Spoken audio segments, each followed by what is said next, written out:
Dieu de tous les jours, Marc Thomas. Bonjour et merci de votre fidélité. Peut-être attendez-vous aujourd'hui la suite de l'émission sur la violence de la semaine dernière. Je voudrais intituler cette émission aujourd'hui « Prends la violence à contre-pied ». Alors je reviens au texte de Matthieu que je signalais la semaine dernière de l'évangile de Matthieu. Vous avez appris qu'il a été dit œil pour œil et dent pour dent. Œil pour œil, dent pour dent. Nous savons bien ce que c'est.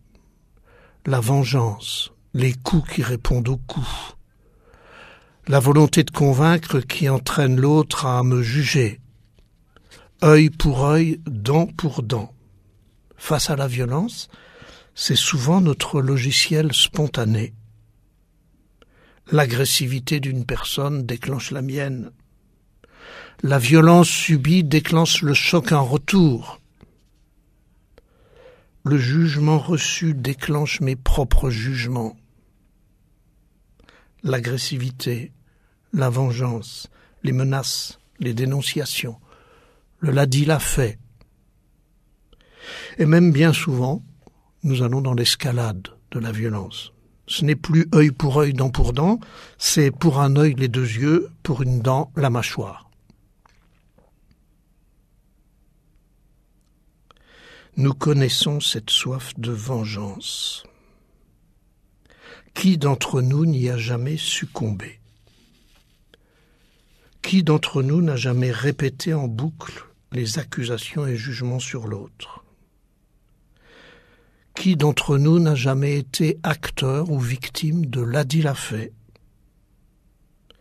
Qui d'entre nous ne souffre pas aujourd'hui des invectives, des jugements, des accusations que véhiculent les réseaux sociaux ou qui polluent nos vies familiales, professionnelles, qui polluent les débats politiques et même parfois les communautés chrétiennes?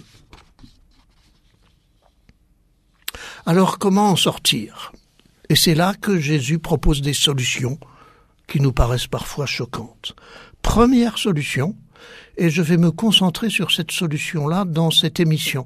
Je prendrai la suite du texte de Jésus dans la 3e émission sur la violence la semaine prochaine.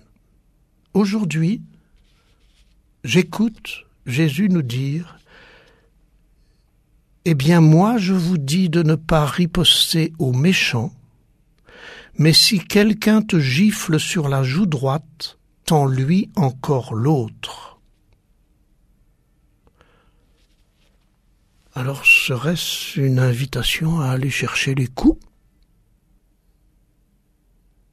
S'agirait-il d'une invitation à se laisser violenter, à accepter d'être victime? Comme je le disais la semaine dernière, ce serait complètement contradictoire à tout l'Évangile, et ce serait contradictoire à la Déclaration des droits de l'homme.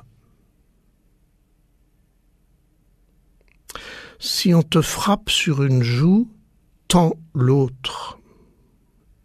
C'est plutôt ne réponds pas aux coups par les coups. Si on te frappe sur une joue, tu as envie de frapper, eh bien, stop. Tu enclencherais une spirale de violence. Deuxième piste, si on te frappe sur une joue, tends l'autre. Ça veut dire déjà, ne t'enfuis pas devant la violence. Tu conforterais le violent et tu lui donnerais raison. Si on te frappe sur une joue, tends l'autre. Prends la violence à contre-pied. Fais face à la violence.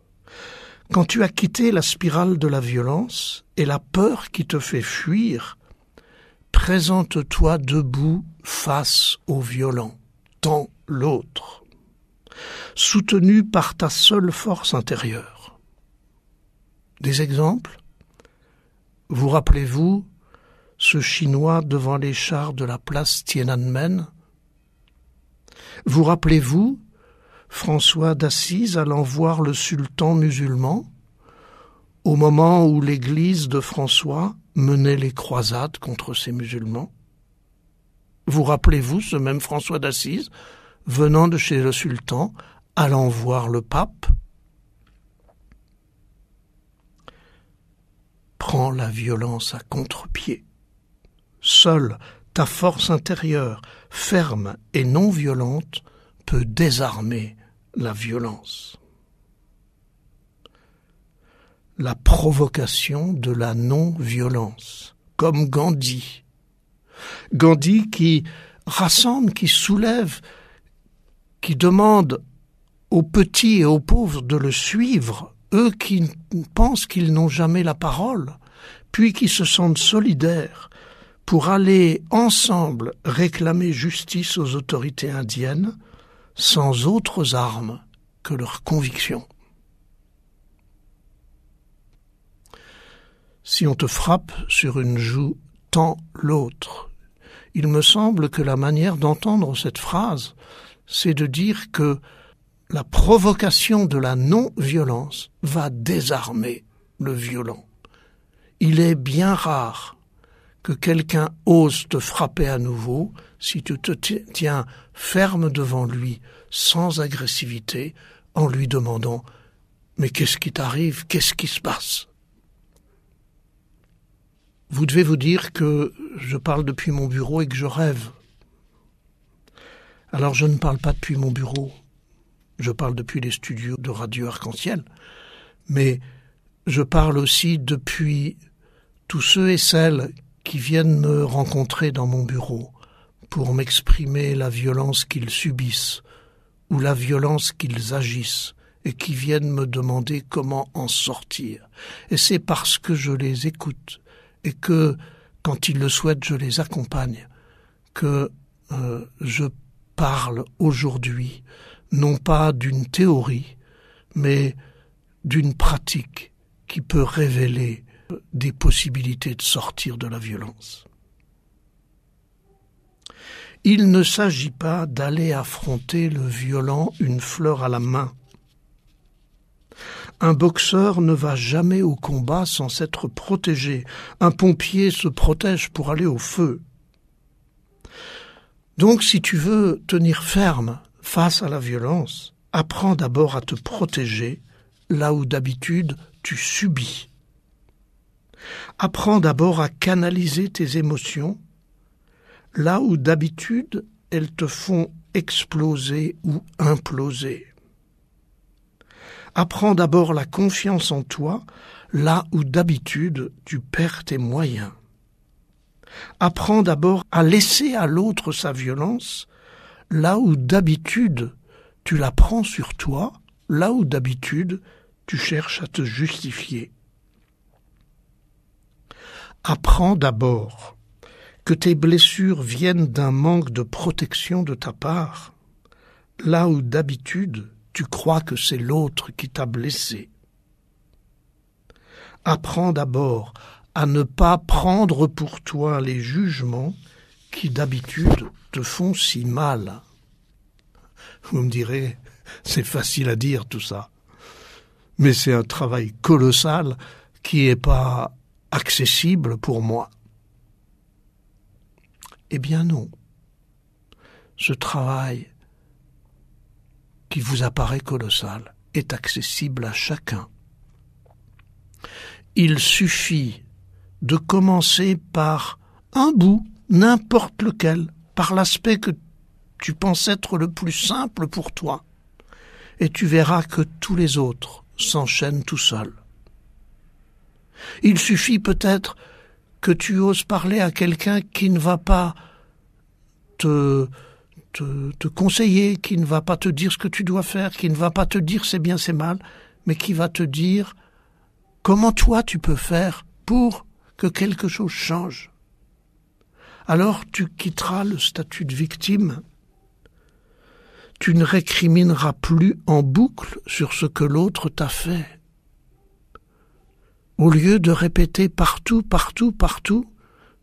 le mal que l'autre t'a fait, sais-tu que quand tu fais ça, tu ne fais que mettre de l'acide sur ta propre plaie? Tu ne fais que amplifier le toxique de la violence. Comme si tu mettais les mains sales dans une plaie non désinfecté. Si tu cesses de récriminer ainsi, tu oseras dire non pour te dégager des relations toxiques. Tu oseras dire non, je ne veux pas de ton jugement quand l'autre te jugera. Tu oseras partir sans prendre sur toi quelque chose qui ne t'appartient pas. Car si l'autre te traite d'égoïste, ça veut seulement dire que l'autre avait besoin, avait envie que tu lui partages quelque chose. Si l'autre te traite d'égoïste, il te parle non pas de toi, il te parle de lui, de ce dont il avait besoin, de ce qu'il attendait et qu'il n'a pas reçu. Alors, si tu cesses de récriminer, tu prendras soin de tes propres blessures, tu les désinfecteras par la parole pour qu'elles cicatrisent. Et tu pourras alors tendre l'autre joue, mais sans prendre des coups, car la plupart des violents seront pris à contre-pied, ne te frapperont pas. Ta force intérieure en toi aura désormais la violence qui le met hors de lui. Toi, tu es en toi, dans ta force intérieure. Lui est hors de lui, dans sa violence. Restent bien sûr quelques situations trop explosives pour pouvoir les affronter. Dans ce cas-là, retire-toi, protège-toi, comme des policiers se retirent lorsqu'ils n'ont pas les moyens de faire face à une horde de violents. Ne t'acharne pas à vouloir convaincre celui qui ne veut pas t'écouter.